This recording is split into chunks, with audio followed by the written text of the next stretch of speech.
جی السلام علیکم۔ وعلیکم السلام۔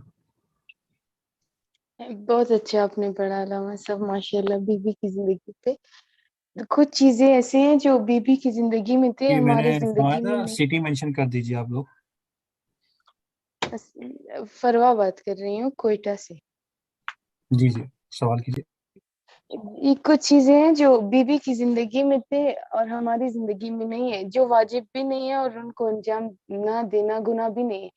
جیسے غیر اخلاقی کام ہے، جو ہم گھر میں اکیلے بیٹھتے ہیں اپنے کمرے میں ریلیکس ہو کر تو دوپٹہ اتارتے ہیں، اور کبھی والدہ کام کر رہی ہوتی ہے تو ہم ان سے نہیں لیتے وہ کام، وہ برتن دھو رہی ہوتی ہے، جیسے یہ گناہ بھی نہیں ہے، تو ان سے بھی ہم امام سے دور ہو جائیں گے، امام زمانہ سے، ایسے کام انجام نہ دینے سے۔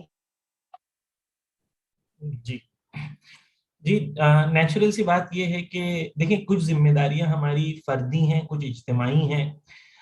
ہر ذمہ داری کو ہمیں سمجھنا ہوگا اور ہر ذمہ داری کو اس کی جائیگاہ پہ ہمیں انجام دینا ہوگا۔ اور دیکھیں آپ کہ والدین کا احترام، والدین کی خدمت جو ہے، وہ اگر انسان روحانی معنوی ترقی چاہتا ہے، اہل بیت کی قربت چاہتا ہے، رسول کے پاس ایک شخص آتا ہے کہتا ہے میں جہاد کے لیے جانا چاہتا ہوں لیکن میری والدہ بیمار ہے تو مجھے کیا کرنا چاہیے؟ رسول نے کہا نہیں، جہاد کے لیے نہیں جاؤ، اپنی والدہ کی خدمت کرو۔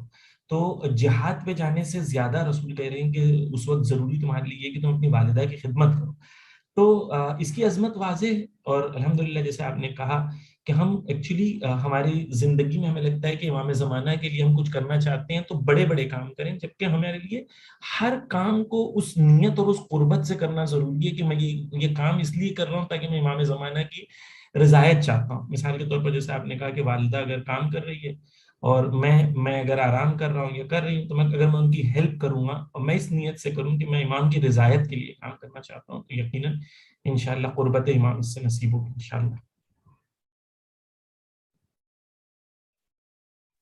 جی